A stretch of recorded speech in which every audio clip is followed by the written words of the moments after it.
안녕하세요. 테크일인지 구참입니다. 일전에 제가 올렸던 해외 친구들이 보내온 영상에 이어 추가로 소식을 보내온 친구들의 영상을 소개할까 합니다. 한국에서는 이제 하루 감염자 수가 10명 이하로 나오고 있고, 어떤 날은 확진자가 1명도 나오지 않는 그런 날도 있습니다만, 다른 나라의 상황은 아직도 어려운 것 같습니다. 오늘은 폴란드와 홍콩에서 온 영상을 소개하겠습니다. 자막은 앞의 영상처럼 브루를 이용하였습니다. 먼저 영상을 보신 분들이 자막이 없어서 좀 불편하다고 하셔서 이번에 자막을 넣었는데요, 살짝 오역이 있더라도 감안해서 봐주시기 바랍니다. 첫 번째로 폴란드에서 온 영상입니다.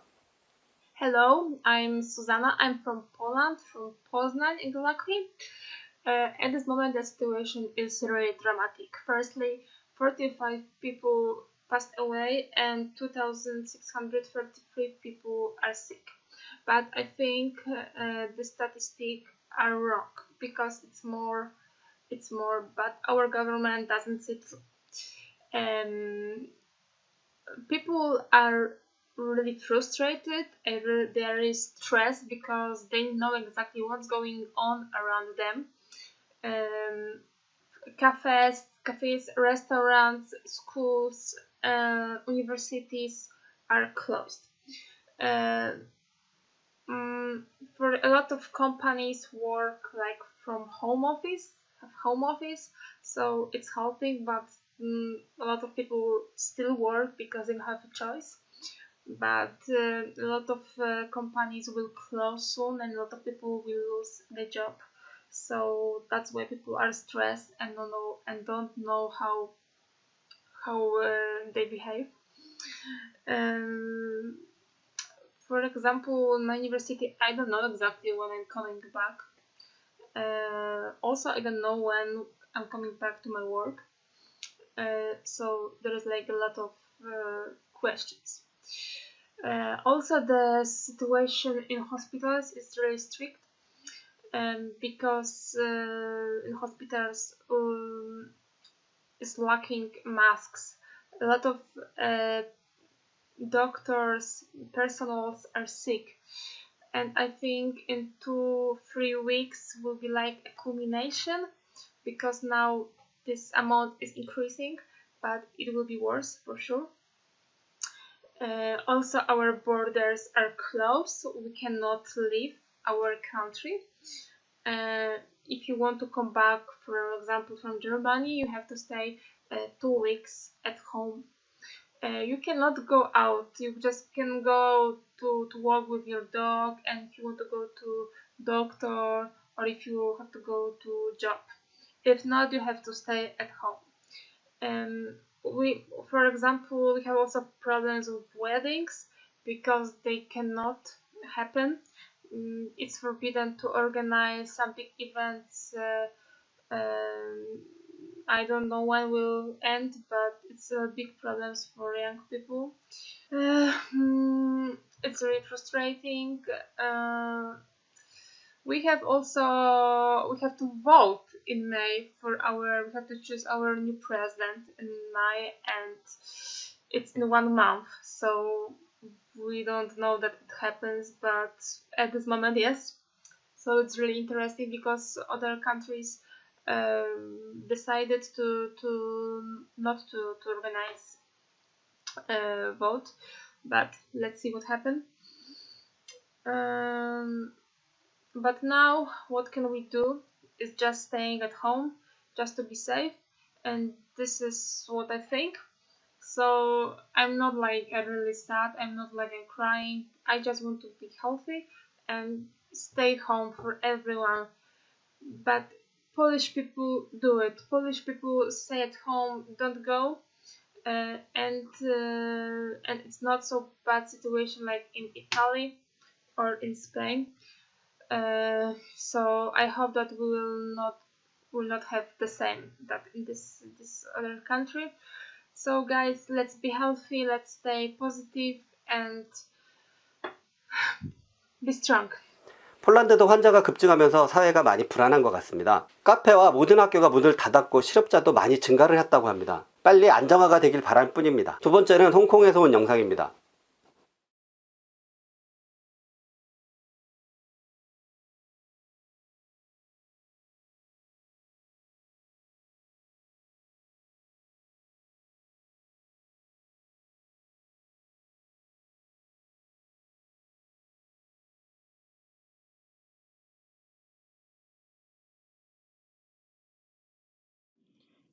Thank you, Jo Dongming from Korea, invite me to make this video interview about our daily life, that is coronavirus situation.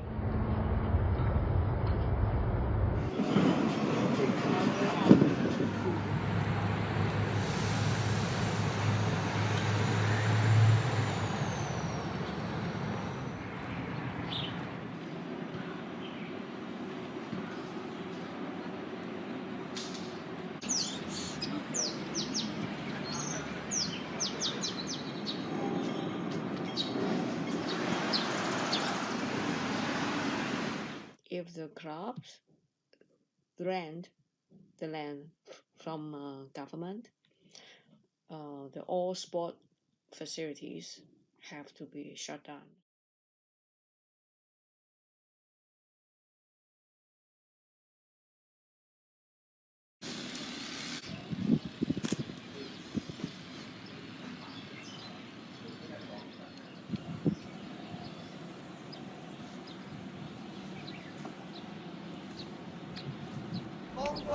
Many medical workers turn up at various public hospitals across the city, not to go to work, but to make their voices heard.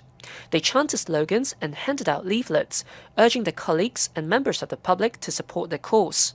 At Prince of Wales Hospital, more than 200 medical workers joined the queue to sign up for the strike. At Queen Elizabeth Hospital, medical staff wore white ribbons and put up stickers which say, "Full closure of the border." This nurse says she's sorry that the campaign is affecting patients, but she hopes the public could understand that going on strike is a last resort. First, I would like to apologize to make the patient wait for a long time for the operation. We really don't want to do that, but the government never take any action to stop the patient to coming to Hong Kong. So it's the last resort that we take this action. I hope Hong Kongers can understand what we are doing. Dr. Lai Ching-lung says he won't take part in the strike, but he says he supports his colleagues' action. Because I'm a doctor, I don't want to be on strike. Okay, but I support them because if that is the only way for us to get the government to close the borders, I support them. The Hospital Authority Employees Alliance, the union organizing the strike, says more than 2,400 medical staff took part in day one of the campaign. Union leader Winnie Yu says another 6,000 staff will join the action if the government refuses to accept the demand. They would include essential personnel. Our expectation of the impact is about 10% of HA staff will participate. So we expect that the emergency service would be also have impact. There were mixed views among patients towards the strike. 22-year-old Yo-Yo is suffering from a chronic disease.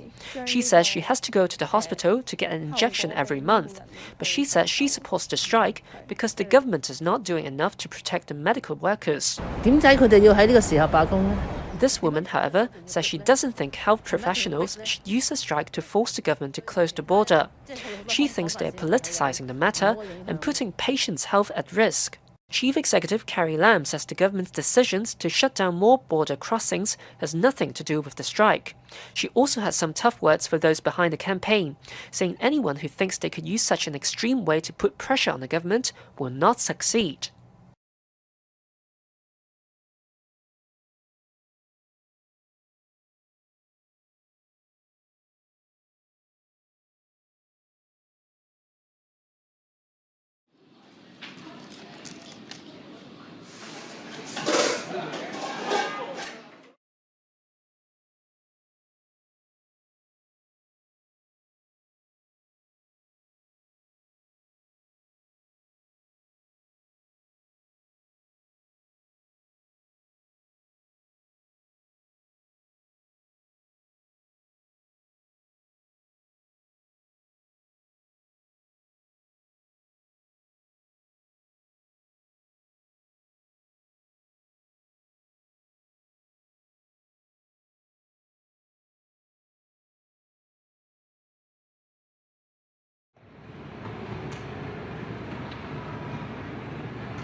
홍콩은 병원의 의료진이 파업을 하면서 또 다른 어려움이 있어 보입니다. 모든 건물은 닫혀 있고 4인 이상이 모이지 않도록 강력하게 제재를 가한다고 합니다. 바이러스가 정치적 논쟁의 도구로 이용되면 안 될 것 같은데 안타깝기만 합니다. 바이러스는 아직 우리 곁에 있습니다. 마스크 착용하기, 깨끗이 손 씻기, 기침 예절 지키기, 사회적 거리 두기 이런 것들을 철저히 하면서 아직 방심할 때는 아니라고 보이는데요. 이번 연휴가 끝나고 어떻게 될지 살짝 걱정이 되긴 합니다. 영상을 보내준 친구들에게 고맙다는 인사말과 함께 부디 건강 잘 챙기라는 말을 전하고 싶네요. 이외에도 많은 친구들에게 영상을 요청하였지만 지금 상황이 상황인지라 답을 할 정신이 없나 봅니다. 해외의 상황은 아직도 어렵기만 한 것 같은데 우리나라는 방역당국과 의료진의 노력으로 많이 안정화가 됐습니다. 코로나19에 맞서 싸우며 위기 극복에 힘써주시는 의료진 여러분 감사합니다.